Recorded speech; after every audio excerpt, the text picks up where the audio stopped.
Welcome, bakers, to another episode of Positive Profit.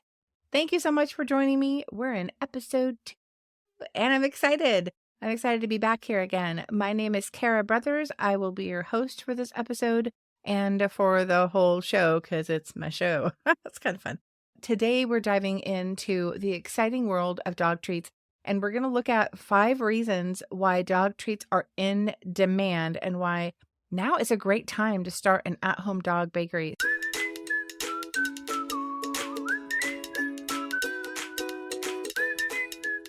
Welcome to the Positive Profit Podcast. I'm Kara Brothers, dog treat business owner and collector of way too many cute cookie cutters. Do you love to bake treats for your dog and think about starting or growing your own home-based dog treat business, but you're unclear about how to do all the things to make it successful? Sister, I've been there, and we've got this.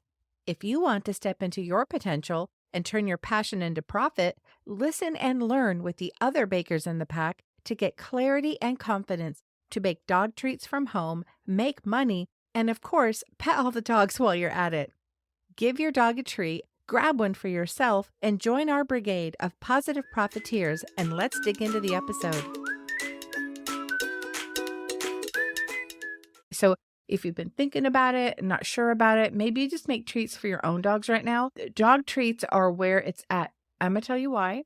But before I do, first thing, look, you guys, I have a set behind me for everyone in YouTube land. Also, I got a thumbs up. That's weird. This is my first crack at a little set. If you guys want me to explain what's over there, I will do it. My very favorite thing over there, by the way, I'm pointing to it, is a pink neon paw. It is so cool. This pink neon paw I got from Shine. I'm not sure how to say that word. The big online shopping store. It was so cheap too. I think it was like $9.99.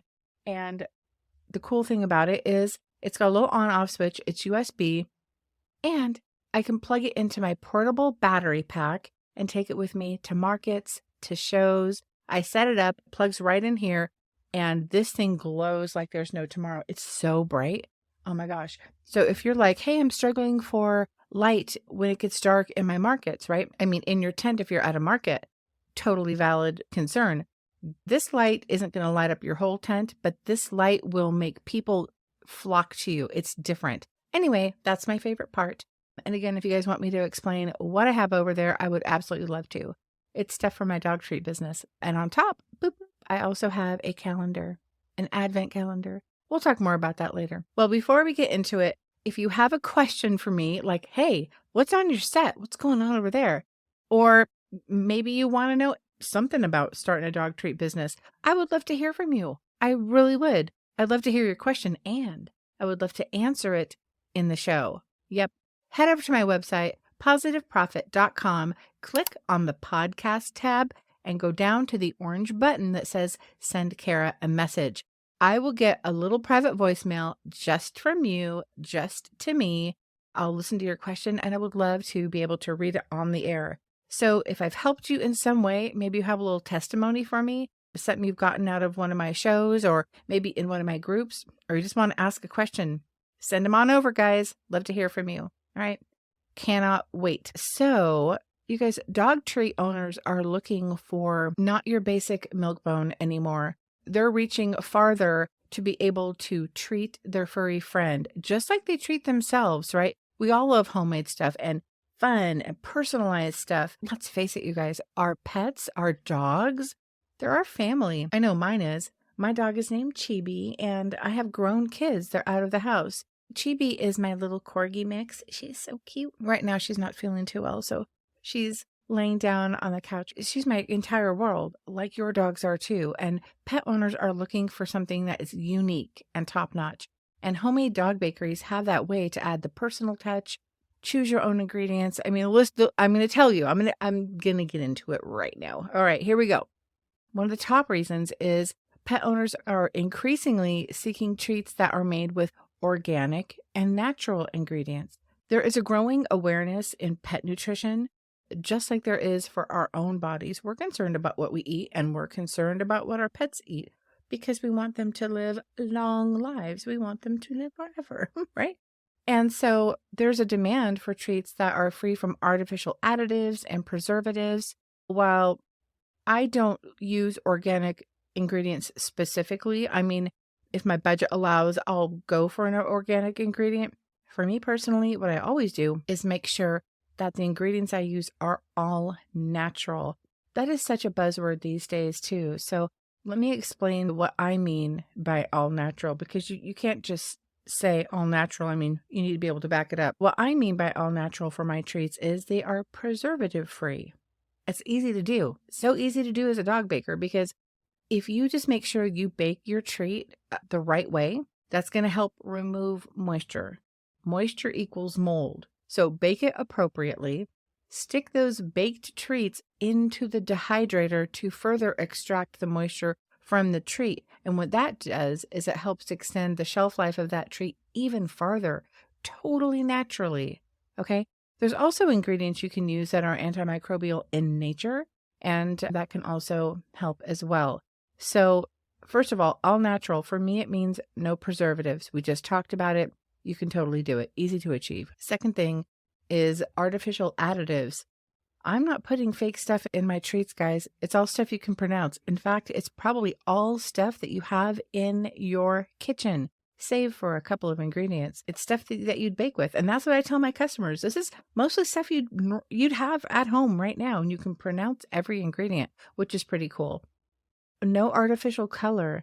Now, I know a lot of bakers use artificial color. I personally don't, because I want to be able to say my treat is all natural. And using, Red 70 or Blue Lake 115, I don't know what those are, but I'm talking about fully fake, fully artificial. In my opinion, there is no need to use those, because you can achieve really amazing colors with fruits and veggie powders. Yes, ladies and gentlemen, it's true. There is a rainbow of color waiting out there for you. It's all natural, comes from nature. People have been doing this for 1,000 million years. You can too. I can't wait to get into episodes where we make the perfect shade of all natural red or different shades of all natural green, and how to incorporate those in icings and what to look for. Anyway, oh my gosh, you guys. I'm so excited with all the stuff I have to share with you. Anyway, pet parents are also looking for grain-free and limited ingredient treats. So grain-free and limited ingredients, that just reflects a broader trend in pet nutrition. And those things are gaining popularity, especially grain-free. When I first started out, I didn't offer grain-free. I didn't offer gluten-free. I just wanted to make peanut butter treats, because that's really the recipe I knew. And I made it a ton of different ways. I also offered other things too, but my crunchy treats were primarily peanut butter and made with wheat flour. But as I grew and developed as a dog treat artist, let's just say that. Okay, that sounds fun. As I developed my skills as a dog treat artist, I discovered that I played around with some different gluten-free flour blends. And it was funny, because one day I'm like, okay, I'm going to start doing some gluten-free treats. All of a sudden, people are asking, hey, do you have gluten-free treats? Well, yes, I do. And I started out with a gluten-free blueberry bone. I used the gluten-free flour blend that I developed for gluten-free blueberry bones and gluten-free strawberry Pop-Tarts. You guys, the gluten-free blueberry bone, it had such an amazing color, all from nature. I used fresh blueberries. That was the only moisture in that product. It has just a gorgeous shade of purple. And then the strawberry Pop-Tarts, they were only with strawberries. That was the only moisture. And the strawberry Pop-Tarts had the most beautiful shade of ballerina pink. Those were my main gluten-free treats that I offered. Well, as time went on and I went to more markets, more and more customers started asking me for grain-free treats. And I thought, grain-free? Wow, I just leveled up my game with gluten-free. Well, grain-free took some experimentation to be able to find a recipe that didn't crumble and one that really stamped well, because I really like to use cookie stamps, and getting a good impression is important to me, because that is the purpose of the stamp. I can cut anything out with a bone cookie cutter, let's just say. But when you use a stamp, you're adding all that detail. And oftentimes, the surface of the cookie on a wheat flour it didn't lend itself to having those crisp, clear details. Needless to say, my grain-free flour of choice, what I use is chickpea flour. A lot of people use oat, and I've tried oat, but I have a recipe, an amazing recipe. It has a few more steps than I had anticipated, but the end result is absolutely spectacular. It's so cool to get a beautiful looking cookie and say, oh, by the way, it's grain free. It's like just a super win-win. Another reason why dog treats are in high demand is because from grain-free treats to the different kind of cookie cutters you guys can get and quirky shapes and personalized flavor, the demand for homemade treats and unique treats is at an all-time high. Joining the homemade dog treat wave isn't just about baking. That's part of it, right? But the other part, which you'll find out, or if you have a business you already know, is about crafting a unique experience for the modern dog parent. And by a unique experience, I'm talking about subscription boxes for dogs. That's a unique experience, right? And that's something that home bakers can do. That model has now expanded to include treats, and it's gaining popularity in the pet industry for sure. Home-based businesses are offering dog treats. They're offering monthly subscription boxes filled with a variety of their homemade treats. You can choose what you want to put in it, change it up every month. And some people even make their own bandanas or put leashes or fun collars, little toys. And a subscription box is just a cool way for your customer to be able to sample all of your different treats and pamper their pup. And it also adds an element of surprise and convenience. That's a really fun thing to do to create that experience. Another way is a DIY baking kit. This sounds like so much fun. I haven't done a DIY baking kit per se, so I'll talk about it and then I'll tell you what my version was and also why I like this option so much. Some bakeries for dogs are offering the DIY dog treat baking kits, and it provides customers with pre-measured ingredients, right? It takes all the guesswork out of what to put in it, how much to put in your dog treats. They don't have to worry about how do you make it because your instructions are already there. And it combines the joy of homemade dog treats with the convenience of prepackaged ingredients. It just takes the guesswork out of everything. And it's really easy to do. I mean, the same recipe you would be making and baking for your dog treats, you package up and put it in a box with some great labeling. It's really easy for the consumer to be able to take this prepackaged dog treat and make it anytime they want for their dogs. And it's fun to get the kids involved in something like that. Plus, it makes a great gift and it's a fun activity to get together with. DIY baking kit sounds like a great idea. Not only for those reasons, but think about it, you guys. The same treats that you're making, think about this. You have to measure the ingredients anyway, right? So you're measuring your ingredients, you're making your dough, maybe your dough goes in the refrigerator. Then you've got to roll out this dough, and we all know what rolling out's like. Not the best, not the most fun, but you got to do it, right? You're rolling out your treat. That takes time. Pressing your little cookie cutters, putting them on the baking sheet, putting them in the oven, baking them, cooling them, putting them in the dehydrator, cooling them again, getting your packaging, put your labels on your packaging, right? My whole point is there's a lot of steps you do as a baker to produce a treat to sell. This is something where once you measure the ingredients, put them in the bag and label it, you are done. I would think that this could be easy. As for me, I use craft stand-up resealable bags for my treats. You can see them over there in the white bags, okay? They've got the clear window. You can see the treat inside. I've got a label on the front with my business, my logo, and then a label on the bottom that tells you what kind of treat it is and how much it weighs. On the back is the ingredient label, which contains the guaranteed analysis. It could be as simple as instead of putting baked treats in there, you put your mix. Your label on the back is the instructions on how to make it. And that's it. You're done. Boom. No baking, no rolling, no cutting, no dehydrating, none of that. So in my opinion, the DIY baking kit is a really cool model. You might want to check it out. Something I did, which was sort of a riff on a DIY baking model, I offered doggy dough. And doggy dough is, I made my own dough to the point of rolling it, right? So I made the dough, I put it in clear jars with stickers. It looked so cool, and a twist top. It looked really, really neat. And the directions were roll it, cut it, bake it.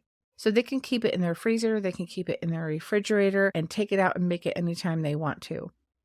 Just like cookie dough that they have in the stores. It's just another way of doing it. It's just another sort of a little fun touch. Because, my bestsellers are bacon bites and cheese twists. And someone, gets doggy dough that they can make bacon bites out of their mind. They're excited. They can't wait to make it for their dog. Anyway, moving on. So homemade dog treats, they offer a personal touch and a level of trust that commercial brands sometimes struggle to provide. And that makes sense. I mean, we've all heard about customer service going down the drain, when mom and pop company gets bigger and bigger and bigger and bigger and bigger. And suddenly mom and pop have gotten so big that mom and pop are way up there and the customer is still down here, right? And there's a lot in the middle that gets lost in translation.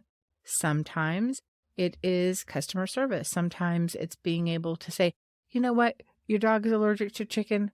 I'm going to go make some special treats just for you. Mom and pop can't do that. So that's why, that's another reason why homemade dog treats are in demand, because of that personal connection you can have with your customers, that you'll get repeat business over and over and over again. And it is so much fun to see pet parents and their dogs, coming in, and them by name, and they are coming. They came to that market just for you. That makes you feel amazing. Plus, you get to pet all the dogs. This is the best business to be in. We're going to have another podcast on why this is the best business to be in. Customization and personalization. The trend towards personalized products extends to dog treats. You can personalize them just like you do for a happy birthday cake or something that you're going to make for your kid. You can do this with your customer's dog. When I made my very first dog cake, which I put off making for a long time because I was like, I'm scared to make a cake because there's more expectation involved with a cake, right? So I put it off for a long time, but I finally broke down because I had these pans. I bought the pans like weeks before, like just slowly trying to immerse myself in, I'm going to make dog cakes, right? So I got these 4-inch rounds, and finally someone at a market says, hey, my dog's birthday is coming up. Can you make a cake? Normally I'd say no, but I said yes. I guess I'm going to have to dive in sometime. So he requested the colors of blue and green, and he wanted a forest and mountain scene. And I thought, wow, why did I say yes? What have I gotten into? But I discovered that once I started making this cake, I got really excited about it. And about the way that was turning out and how I achieved my color choices and what I used for trees, which were upside down rosemary stems.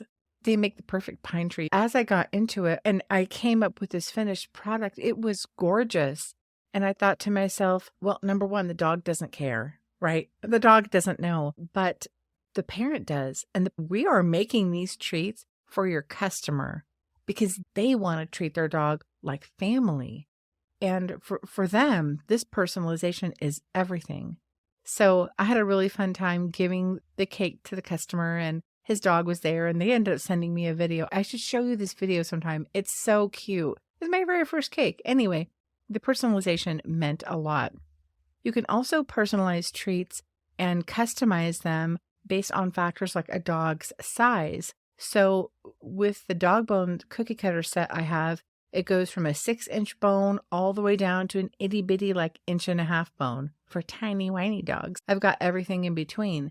That's one of the first things I ask when a customer comes in. I say, well, what kind of dog do you have? Big, little?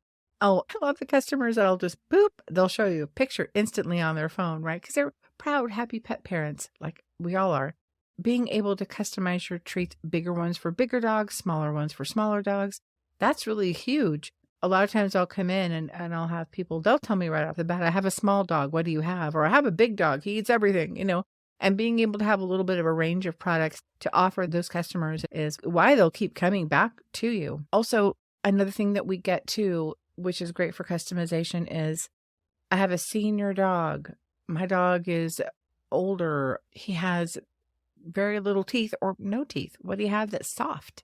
So That's another way you can personalize treats is offer soft options. And I went the way of trying out training treats that were soft with the molds. I'm talking about the silicone molds.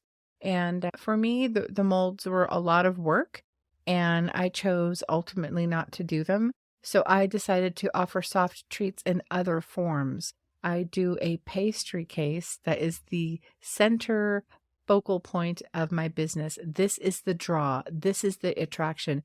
This is what people see who don't know me, why they come in. Because for a dog bakery, it's like, what? Dog treats? They're thinking treats in bags. Okay, for sure, all day. But so once they see that pastry case, they're like, what is this? Dog treats in a pastry case? Yeah, and it's so fun because we've got doggy donuts in there. They're soft. We have mini doggy donuts. We've got bacon maple bars, squishy and soft. We've got cupcakes, brownies, all kinds of different things. So what I'm telling you is in our pastry case is where we carry those soft treats. No, I don't dehydrate those, and they don't have a forever shelf life. They're just like if you would bake, brownies or cinnamon rolls or whatnot at home. They don't last forever. They last, 3 to 5 days, put them in your fridge. This kind of leads into the next thing, which is the humanization of specialty treats for dogs. And again, dogs are like family members, and there's a real demand. This is my favorite part. There's a real demand for dog treats that mimic human food. And the reason I'm excited is because it's what I love to do the most. When customers come into my shop and they say, oh my gosh, this is for dogs? I thought it was for humans. I'm like, oh, that's such a good compliment. Thank you so much. Or people will be in the middle of a transaction. I remember for the very first time this happened, it was a guy that came in, and we had just opened up for the Thursday night market, right? We were probably, 7 minutes into the opening of this market. And this guy comes in and he walks around a little bit, and it didn't take him long to go right to the pastry case. So he's looking at the pastry case and he's ordering 2 cannoli, but I call them canine-oli. He missed the canine-oli spelling entirely. So he orders 2 cannoli, and we're filling his order, putting the stuff in the box, asking how he wants to pay. And I am just getting the feeling that he thinks these are human food. So it dawns on me, I should ask him. I should find out. And so I say, and what kind of dog do you have? And he goes, dog? And right there, and I go, oh no, he doesn't know. What I would come to find out is this would keep happening. People would keep coming in trying to order things for themselves. But he said, dog? And I said, this is a bakery for dogs, sir. And he says, oh, I was wondering about your dog theme. I just busted up laughing. It was so hilarious. I mean, in a nice way. He was quite embarrassed and he left. But anyway, getting our treats to look like human treats is something I love doing. It's my jam. I absolutely love it.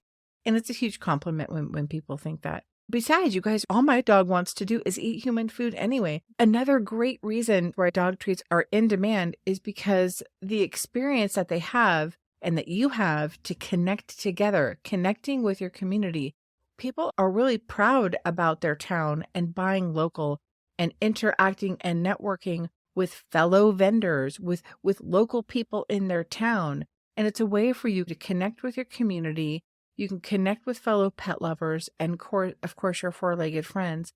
And seeing a dog's tail wag for a treat that you made is completely priceless. That kind of community engagement is amazing. We have gotten to know so many amazing other vendors that I never would have met had it not been for this business, or other customers with events that we have gone to. I never would have been at these events had it not been for what I do and being able to engage with my community and be there to support some really good causes for some events we've gone to. Going and participating in local markets and collaborating even with nearby dog businesses and engaging in those community events, it's important, and it's a big opportunity for us as home dog treat bakers. Another reason why dog treats are in demand is because of eco-friendly packaging, and there is a growing emphasis on sustainability in packaging, and dog treat business owners don't have to be any different. Home-based dog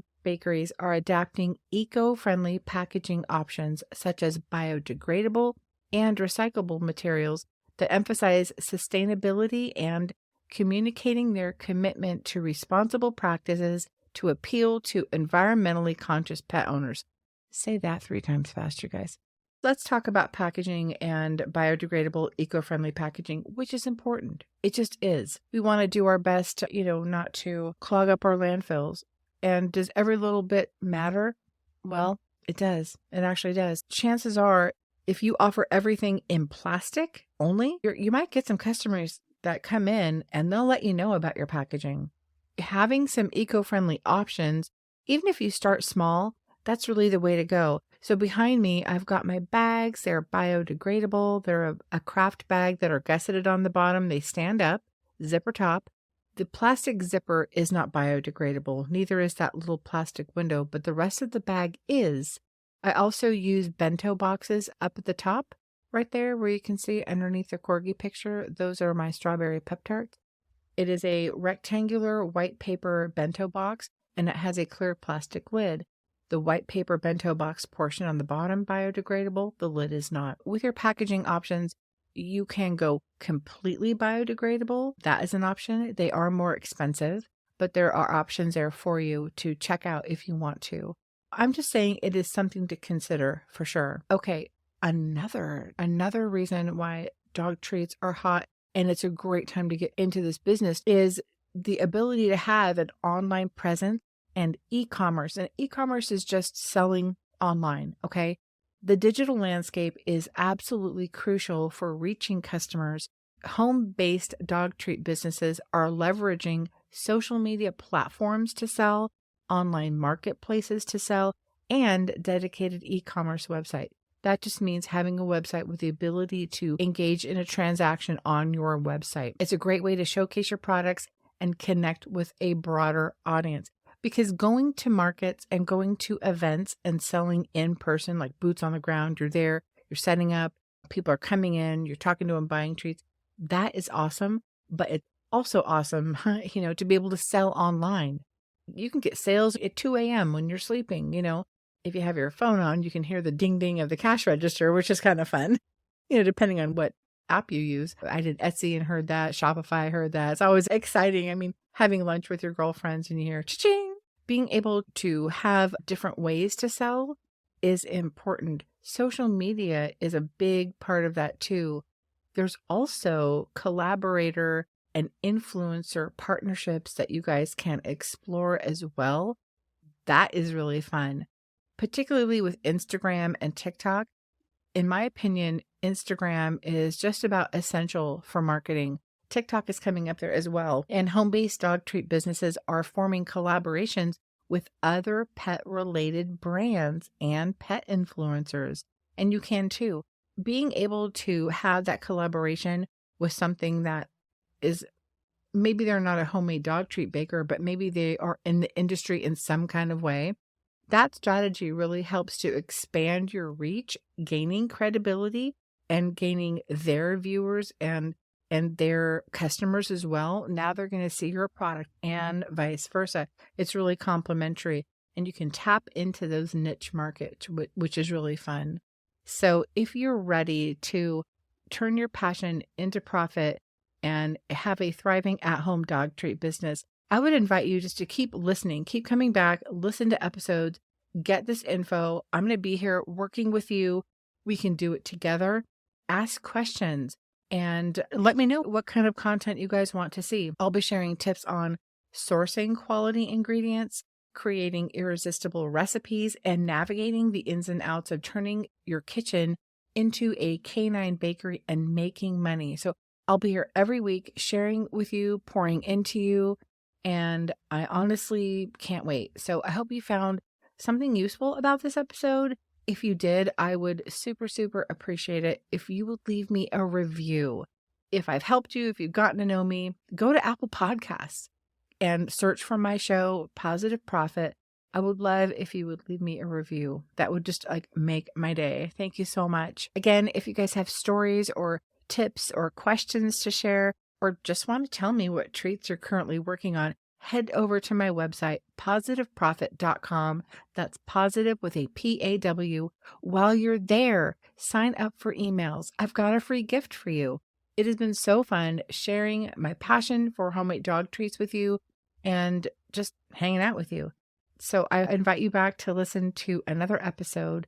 And until next time, keep the ovens warm and don't forget to treat yourself well, guys. Thanks. Happy baking. Hey, sis, one quick thing before you go.